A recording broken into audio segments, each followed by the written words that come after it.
2025 Asia cup শুরু হবে আগামী 9 সেপ্টেম্বর থেকে এবং এই টুর্নামেন্ট চলবে 28 সেপ্টেম্বর পর্যন্ত সংযুক্ত আরব আমিরাতে।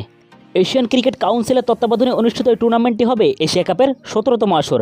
এবারে আসর অনুষ্ঠিত হবে টি-20 ফরম্যাটে, যা 2026 টি-20 বিশ্বকাপের আগে এশিয়ার দলগুলোর জন্য গুরুত্বপূর্ণ প্রস্তুতি হিসাবে কাজ করবে। 8টি দল এই প্রতিযোগিতায় অংশ নেবে। ভারত, পাকিস্তান, বাংলাদেশ, শ্রীলঙ্কা, আফগানিস্তান, ওমান, হংকং এবং স্বাগতিক সংযুক্ত আরব আমিরাত।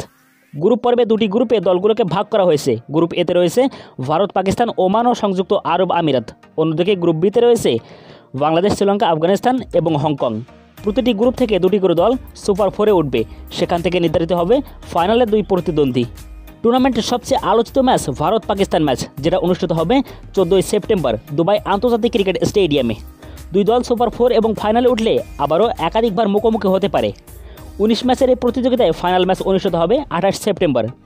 ভারত ইতিমধ্যে 8 বার শিরোপা জিতেছে, শ্রীলঙ্কা 6 বার এবং পাকিস্তান 2 বার এশিয়া কাপের শিরোপা নিজেদের করে নিয়েছে। এবার বাংলাদেশও শিরোপার স্বপ্ন দেখছে, বিশেষত সাম্প্রতিক বছরগুলোতে তাদের ধারাবাহিক পারফরমেন্সের কারণে। রাজনৈতিক কারণে ভারত ও পাকিস্তান ম্যাচ নিয়ে অনিশ্চয়তা থাকলেও এসিসি নিরপেক্ষ ভেন্যু হিসাবে সংযুক্ত আরব আমিরাতকে বেছে নিয়েছে। এবারের এশিয়া কাপ দর্শকদের জন্য বড় আকর্ষণীয় হতে যাচ্ছে, বিশেষ করে ভারত পাকিস্তান ম্যাচকে ঘিরে বৈশ্বিক আগ্রহের কারণে।